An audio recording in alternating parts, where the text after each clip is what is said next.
এই চ্যানেলে সম্প্রচারিত সকল খবরই সচেতনতামূলক এবং শিক্ষণীয়, কোনো কিছুই প্রভাবিত নয়। ফুঁসছে ভাগীরথী, বাড়ল জলস্তর। পূর্ব বর্ধমান এবং নদিয়ার একমাত্র সংযোগকারী ফেরিঘাট বন্ধ করেছিল পূর্ব বর্ধমান জেলা প্রশাসন। মধ্যরাত থেকে অনির্দিষ্টকালের জন্য বন্ধ হলো ফেরি ও ভেসেল চলাচল। হু হু করে বাড়ছে ভাগীরথীর জলস্তর। বৃহস্পতিবার সকাল থেকেই জল বাড়ার কারণেই ঝুঁকি নিয়ে পারাপার চলছিল নদিয়ার শান্তিপুর নৃসিংহপুর ফেরিঘাটে। তবে রাত বাড়তেই বাড়ল জলস্তর। ফেরিঘাট সহ পার্শ্ববর্তী বাসস্ট্যান্ড সহ গোটা এলাকায় ঢুকলো ভাগীরথীর জল। বর্তমানে ভয়ঙ্কর চেহারা নিয়েছে ভাগীরথী। তবে জল ঢোকার কারণে পূর্ব বর্ধমান এবং নদিয়ার একমাত্র সংযোগকারী ফেরিঘাট নৃসিংহপুর ফেরিঘাট বর্তমানে জলের গ্রাসে। সেই কারণেই এবার পূর্ব বর্ধমান জেলা প্রশাসনের নির্দেশে অনির্দিষ্টকালের জন্য বন্ধ হলো নৃসিংহপুর ফেরিঘাট। বৃহস্পতিবার মধ্যরাতে পূর্ব বর্ধমান জেলা প্রশাসনের নির্দেশে বন্ধ করে দেওয়া হয় নৃসিংহপুর ফেরিঘাট। এই ফেরিঘাটের উপর নির্ভর নদিয়ার 3টি রুটের বাস পরিষেবা সহ টোটো এবং অটো চলাচল। জল বাড়ার কারণে এবার তাদেরও অসুবিধা হওয়ার আশঙ্কা দেখা দিচ্ছে। যদিও এই বিষয়ে হরিপুর গ্রাম পঞ্চায়েতের প্রধান জানান, হঠাৎ করে জল বাড়ার কারণে পূর্ব বর্ধমানের জেলা প্রশাসন ঘাট বন্ধ রাখার সিদ্ধান্ত নিয়েছেন। তবে আমরাও হরিপুর গ্রাম পঞ্চায়েতের এই বন্যা মোকাবিলার জন্য প্রস্তুত। সব সময় আমাদের ঘাটের তথা অংভল্লের প্রতিটি জায়গায় নজরদারি চালানো হবে। তবে এই ঘাট বন্ধর সমস্যায় পড়বেন নিত্যযাত্রী থেকে শুরু করে রোগী এবং স্কুল কলেজের ছাত্রছাত্রীরা। আমরা নদিয়া জেলা প্রশাসনের দৃষ্টি আকর্ষণ করব যাতে বিকল্প কোনো ব্যবস্থা করা যায় জরুরি পরিষেবার ক্ষেত্রে। যদিও ফেরিঘাটের পাশে রয়েছে বাসস্ট্যান্ড, আর সেটিও এখন পুরোপুরি জলমগ্ন।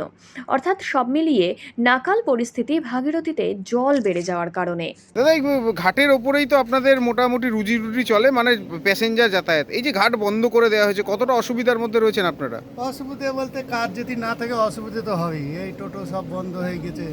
এই যে এতটা জল বাড়লো, কি করে বাড়লো মনে করছেন? এটা সব ছাড়া জলই। বন্যা হবে বলে মনে করছেন? বন্যা তো যেভাবে কাল থেকে বাড়ছে, কালকেও আমরা একটু টোটো চেয়ে নিয়েছি, আজকে তো টোটো চালানোর মতন পরিস্থিতি নেই। আজকে অনেকটাই বেড়ে গিয়েছে। হ্যাঁ, এরমিশি বাড়ছে, আর কোনো জায়গা নেই। তবে এই যে ঘাট বন্ধ করে দেওয়ার সিদ্ধান্ত, এটা কি যুক্তিযুক্ত মনে করছেন? ঘাট বন্ধ এটা বলতে চালানো যেত ঘাট, তার কারণ এই আমাদের তো অল্প একটু হেঁটে যাওয়ার মতন ওই দিকটা যা যাচ্ছে। এই যে বিভিন্ন রোগী পরিষেবা, যারা রোগীরা ওপারে যান, পেশেন্টগুলো এসে সব ফিরে যাচ্ছে, একটু কষ্ট লাগছে। এটাই পেশেন্ট আসছে, অনেকে পেশেন্ট আসছে, অনেকে চাকরি করে ডেলি প্যাসেঞ্জারই, তারা আসছে। স্কুল কলেজের ছাত্রছাত্রীরা, স্কুল কলেজের ছাত্ররাও আসছে, চলে যাচ্ছে। কি করবে, তাদেরও তো অসুবিধা হচ্ছে। এটা পূর্ব বর্ধমানের প্রশাসন বন্ধ করেছে? এটা শুনছি তো ওই পাড়িরই প্রশাসন বন্ধ করেছে। আপনার নাম? এখন আমার নাম লওসাদ ধাবক, টোটো চালক। আমি টোটো চালক, আমি এই টান্ডেই কাজ করি। ঠিক আমরা আছে। আচ্ছা, আপনি গর্ভবতী? হ্যাঁ। ডাক্তার দেখাতে যাচ্ছিলেন? হ্যাঁ। তা কি দেখছেন এসে ঘাটে? এসে দেখছি তো ঘাট বন্ধ। কতটা অসুবিধার মধ্যে পড়ছেন? অনেকটাই। তা আজকে ডাক্তার দেখানোর ডেট ছিল? হ্যাঁ। আচ্ছা, প্রশাসনের ব্যবস্থা কিছু, প্রশাসন কোন না, না। ব্যবস্থা করেছে পারাপারে? না, না। বলছে যাওয়া যাবে না, ঘাট বন্ধ। তাহলে এখন ডাক্তার কিভাবে দেখাবেন? তা দেখা যাক কি সমস্যার হবে। মধ্যে পড়ে গিয়েছি। আচ্ছা, কোথা থেকে আসছেন আপনারা? শান্তিপুর বাগাছড়া হেজুলি। শান্তিপুর থেকে। হ্যাঁ। আচ্ছা, আপনি গর্ভবতী? কি নাম আপনার? জেসমিনা। হ্যাঁ দাদা, কতক্ষণ এই ঘাট কখন বন্ধ হলো? আজকে 6টার সময় বন্ধ হয়ে গেছে ঘাট। আচ্ছা, এই যে জল বাড়লো, এই যে জলটা কি ছাড়া জল মনে হচ্ছে? এটা ছেড়েছে জলটা। কতটা অসুবিধা আপনাদের হচ্ছে? অনেক অসুবিধা হচ্ছে জলে, কাজকর্ম করতেও খুব অসুবিধা। মানে এখানটায় এই যা জল হয়ে যাচ্ছে, দিন আবার বাড়তেই যাচ্ছে জল। কি মনে হচ্ছে, বন্যা পরিস্থিতি হচ্ছে, বন্যা হবে? এখন তো মোটামুটি তো অতটা বোঝা যাচ্ছে না, জল যেমন বেড়েই যাচ্ছে। তবে এই যে ঘাট বন্ধ হয়েছে, কত মানুষ যাতায়াত করতে পারছে না, সেখানে কি মনে করছেন? ঘাট বন্ধ হয়ে গেছে আমাদের এখানটায়, ধরো মানে যাতায়াতের তো অসুবিধা হচ্ছে, একদম বন্ধ হয়ে গেছে ঘাট। তারপর আমাদের এখানটা রুগীপত্রটার জন্যই আমাদের অসুবিধা পড়ে যাচ্ছে। রোগীরাও যেতে পারছে না? না, রুগীরাও যেতে পারছে না। কতটা জল হয়েছে এখানে প্রচুর জল হয়ে গেছে, এখানটা প্রায় হাঁটুর অবধি জল পড়ে। এটা কি কাল রাত থেকে জলটা বাড়লো? হ্যাঁ, কালকে রাতের থেকে জলটা আরো বেশি বেড়েছে জলটা। মানে অনির্দিষ্টকালের জন্য কি বন্ধ রাখা হয়েছে ঘাট? হ্যাঁ, এই মানে এই জলের জন্য ঘাটটা বন্ধ রেখেছে। আপনার নাম? আমার নাম হচ্ছে কালিয়া বাসপুর। ইতিমধ্যে ঘাট বন্ধ করে দেওয়া হয়েছে পূর্ব বর্ধমান জেলা প্রশাসনের তরফে। আপনি তো হরিপুর অঞ্চলের প্রধান এবং এই যে ফেরিঘাট সেটা আপনার পঞ্চায়েত যে চত্বর তার মধ্যেই পড়ে। কি বলবেন, হঠাৎ করে বন্ধ, এই যে সাধারণ মানুষের হয়রানি, রোগীরা যেতে পারছে না, ছাত্রছাত্রীরা যেতে পারছে না, আপনারা পঞ্চায়েতের তরফ থেকে কি প্রশাসনের সঙ্গে কোনো যোগাযোগ করেছেন বা কোনো তৎপরতা দেখা গেছে? না, বিগত কাল মানে যে 10টার পর থেকে আমাদের কাছে খবর আসে যে আজকে থেকে কোনো রকমেই আর পরিষেবা ঘাট চলাচল করা যাবে না।